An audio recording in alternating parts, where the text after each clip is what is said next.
संजय राउत के घर ईडी ने छापा मारा और रविवार देर रात उन्हें गिरफ्तार भी कर लिया गया। संजय राउत की गिरफ्तारी पर सियासत भी शुरू हो गई। ईडी दफ्तर पहुंचने के बाद संजय राउत ने मीडिया से बात की।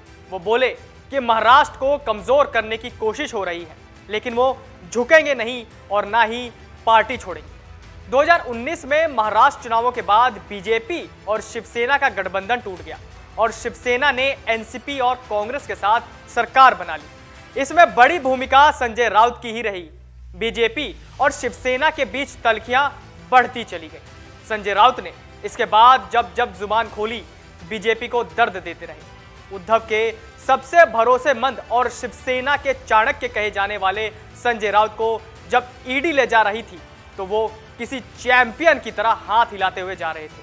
पीछे सैकड़ों की संख्या में शिवसैनिक थे। कार की छत से भगवा गमछा लहराते हुए वो यूं दिखे मानो शिवसेना का ही सेनापति शहीद होने जा रहा है। ईडी दफ्तर पहुंचने पर भी राउत के तेवर ढीले नहीं पड़े। वैसे ही अखड़पन उनमें दिखाई दिया। महाराष्ट्र में जब भी कोई सियासी उलझन पैदा हुई, उनके बीच एक शख्स खूब मीडिया का सुर्खियां बटोरता रहा है। वो है संजय राउत। महाराष्ट्र की राजनीति का वो केंद्र बने और बीजेपी के सत्ता की राह में सबसे बड़ा ब्रेकर भी। आखिर इस शख्स में ऐसा क्या है जो वो पहले बाला साहेब ठाकरे और अब उद्धव ठाकरे के आंख कान बन गए। उनका हर बोल शिवसेना और उद्धव की जुबान है और मीडिया के लिए नई हेडलाइन। संजय राउत का सियासी सफर एक परी कथा जैसा रोमांचक है। एक समय पर यह माना जाता था कि जो संजय राउत कह देते हैं वही बाला साहेब के वचन हैं। कैसे वो एक पत्रकार के तौर पर सामना से जुड़े और फिर धीरे धीरे उनके नजदीक आ गए। 15 अक्टूबर 1961 को जन्मे राउत सोमवंशी क्षत्रिय पठारे समुदाय से आते हैं। मुंबई के एक कॉलेज में स्नातक करने के बाद उन्होंने बतौर पत्रकार अपने करियर की शुरुआत मराठी अखबार से की।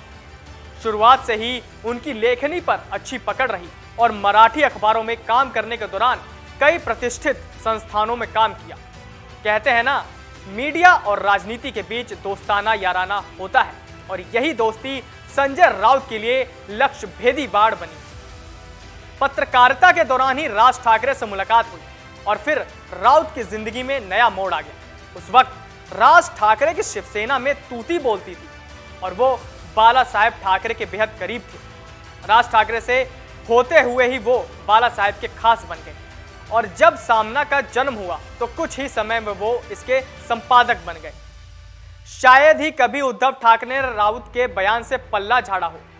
वो जो कुछ भी लिखते या बोलते हैं उसमें ठाकरे की मंजूरी होती है। शिवसेना जानती है कि उन्हें कब इस्तेमाल करना है। एक स्थानीय अखबार में वो क्राइम बीट देखते थे और अच्छी लेखन शैली की वजह से जल्द ही राजनीति पर भी लिखने लगे। बाल ठाकरे का इंटरव्यू लेने के बाद वो अचानक लाइमलाइट में आ गए। अशोक पड़बिद्री जब सामने से 1991 में रिटायर्ड हुए तो राउत एग्जीक्यूटिव एडिटर बने। कहते हैं शुरुआत में सामना के संपादकीय के लिए बाला साहेब उन्हें कुछ पॉइंट्स सुझाते थे और वो इसे असली स्क्रिप्ट रचते थे। जल्द ही बाला साहेब की शैली और सोच को उन्होंने आत्मसात कर लिया और फिर एक ऐसा भी वक्त आया कि वो सामना की संपादकीय उन्हीं के दिल की आवाज पर लिखने लगे। उनकी संपादकीय की शैली ऐसी होने लगी कि किसी के लिए यकीन करना मुश्किल था कि इस संपादकीय को संजय राउत ने लिखा या बाला साहेब ने। जब बाला साहेब अपने उम्र के ढलान पर थे और ठाकरे परिवार में फूट पड़ गई, संजय राउत ने बड़ा फैसला लिया और जिनकी अंगुली पकड़ ठाकरे फैमिली में एंट्री हुई थी उनका साथ छोड़ने में उन्होंने तनिक भी हिचकिचाहट नहीं दिखाई। अब वो उद्धव ठाकरे के साथ थे और राज ठाकरे उनसे बहुत दूर जा चुके थे। अब राज ठाकरे पर भी सामना के जरिए हमला करने से नहीं चूकते थे। ठाकरे परिवार का भरोसा जीतने का उन्हें इनाम भी मिला और सामना के संपादक के अलावा वो राज्यसभा सांसद भी बने। 2004 में पहली बार राज्यसभा सांसद बने और इसके बाद से वो अब राज्यसभा में पार्टी की ओर से मुखर आवाज बने हुए हैं। हाल ही में जब बाल ठाकरे की जिंदगी पर फिल्म ठाकरे बनी तो इसके स्क्रिप्ट लिखने वाले संजय राउत ही थे।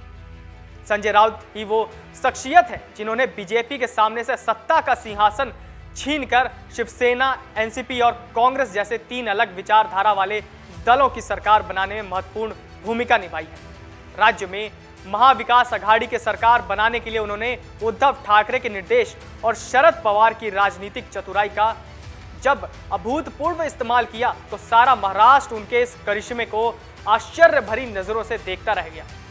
उनके इस करिश्मे से सबसे ज्यादा आहत हुई थी बीजेपी।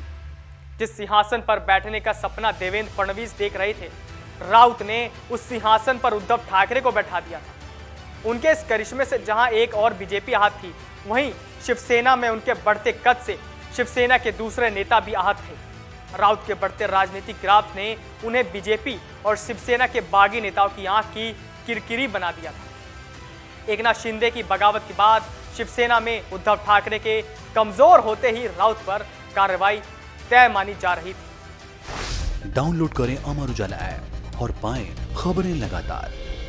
अगर आप ये वीडियो YouTube पर देख रहे हैं तो हमारे चैनल को सब्सक्राइब करें और बेल आइकन को दबाना ना भूलें। अगर आप Facebook पर ये वीडियो देख रहे हैं तो हमारे पेज को लाइक करें।